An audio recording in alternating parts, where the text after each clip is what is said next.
Thank you, Gursimrat, for the introduction, and good morning, ladies and gentlemen. Welcome to YSPN's Elevate 2019 conference. Elevate is the first ever Sikh professionals conference to be held in the Southern Hemisphere, and to our knowledge, the largest gathering of Sikh professionals ever globally. You should all be proud of participating in an event that will become a milestone achievement for Sikhs in Australia, if not globally. To think that this organization was founded by 5 people during an afternoon in Glebe, and has since grown to 6 chapters across Australia and New Zealand, reaching over 270,000 people on social media, engaging over 20,000 of them, and hosting over 700 people at our events and mentoring 55 people during our last year alone. For those of you for whom this is your first exposure to YSPN, it is a labor of love. A labor of love by an executive team that derives no monetary compensation for their service, but contributes physically and financially to a mission that they believe in. It is a labor of love that they do not receive accolades for the work that they do, but instead work to build an environment where others can share and receive their own. And it is a labor of love that they do not do this out of a personal interest, but instead for the benefit and the development of the community. In short, this labor of love is done in service of the community with no expectation or regard for compensation or recognition in return. That is the definition of seva. And seva is a large part of the theme for today. It's a theme that holds deep significance within our organization, pervading everything that we do. It's funny that such deeply held ideas are often identified by others, and the recognition that this was the case first emerged through a project that we did to find ways to better serve our audience, then crystallized in the development of the YSPN brand. A consistent thread was the idea that the work we do is not really about networking or about the fancy words that we use in our mission statement of creating the conditions for young Sikhs to succeed and amplify their influence. At its core, YSPN is an organization committed to doing and helping others to receive and do on their own seva. It's from this foundation that our organization was built and that Elevate 2019 is before you today. At YSPN, we choose to focus our effort on professional seva. I recognize that this isn't the traditional idea of putting on langar, helping in the kitchen, handing out plates and cutlery to the sangat, and then doing the washing up afterwards. You only need to look at Facebook to see that such a concept of seva can be challenging to the traditional orthodoxy.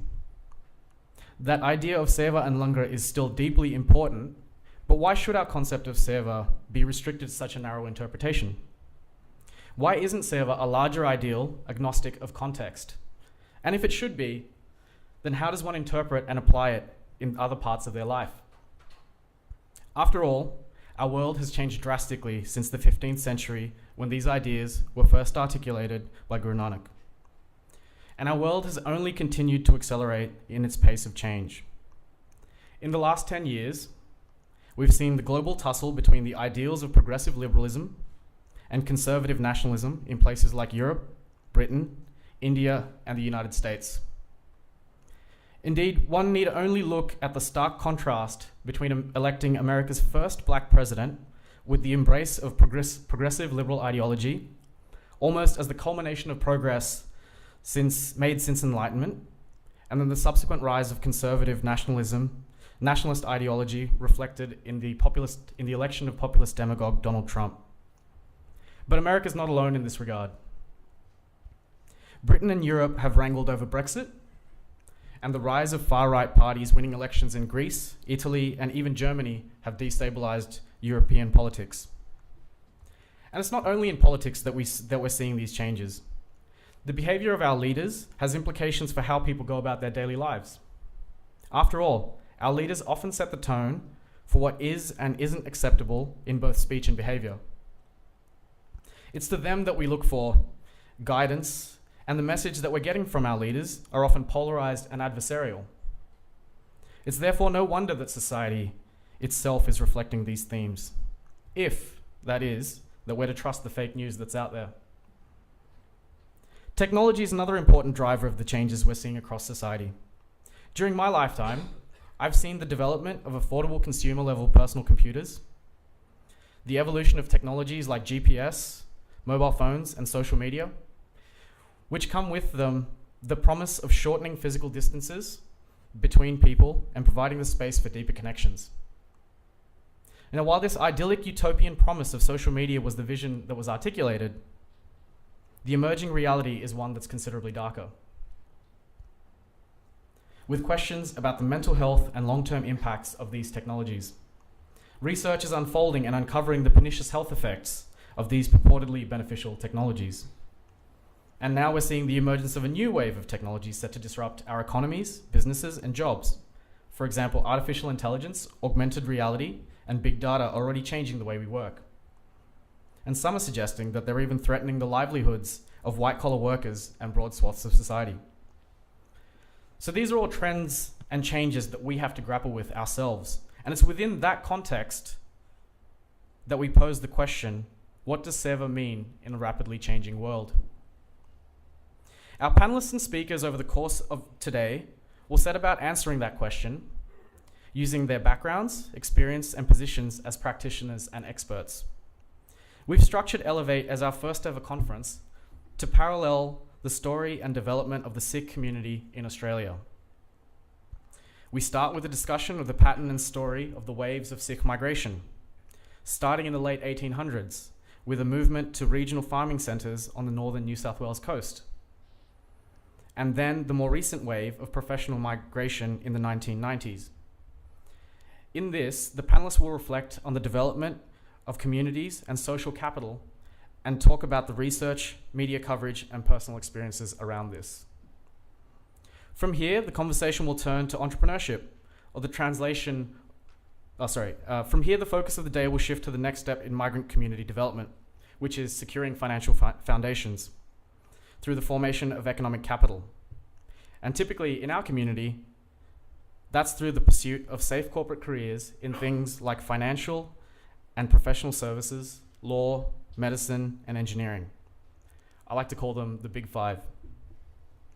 In this panel, a group of senior Sikh executives and partners in top-tier, prestigious organizations will examine the state of Sikhs in corporate Australia and reflect on how we can establish the foundations for more Sikhs to ascend to senior positions, further deepening the community's economic roots. From here, the conversation will turn to entrepreneurship, or the translation of the formerly developed economic capital into calculated risk-taking. The entrepreneurship panel will talk about the next step that communities take to extend on the economic capital that they've made.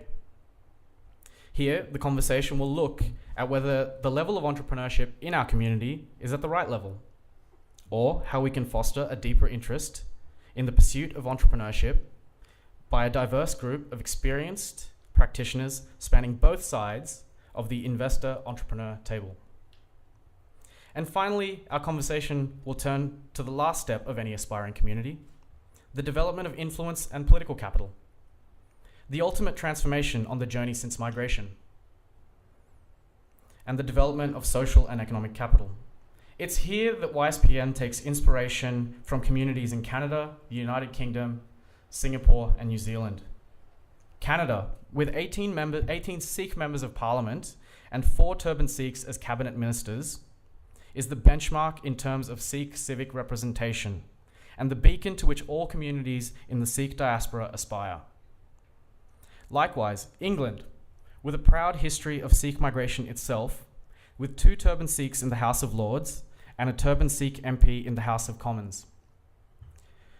Closer to home, in Singapore and New Zealand, we have Mr. Inderjeet Singh and Mr. Kamaljeet Singh Bakshi, both members of parliament from whom we have the pleasure of hearing from in relation to this topic later this afternoon. It's clear that Australia has a long way to go to match our peers in Singapore, Canada, the UK, and New Zealand, and the politics panel will be addressing what it takes to increase civic representation and engagement with it. In short, we'll be reflecting on the story of the community, reflecting our past, celebrating our present, and shaping our future, with a view to learning as much as possible from our peers across the world in order to reach success. But doing this takes a community focused on shaping the future and planning for it. And this is what will separate the success of this conference from simply another opportunity for hand-wringing and self-congratulation. When we reflect on this conference in the future, we'll reflect on the outcomes that emerged from the hosting of this conference and the community coming together to plan for and secure its united future. To that end, it's not about large sweeping gestures, and often about the small things that you can do in the course of your day to help someone else.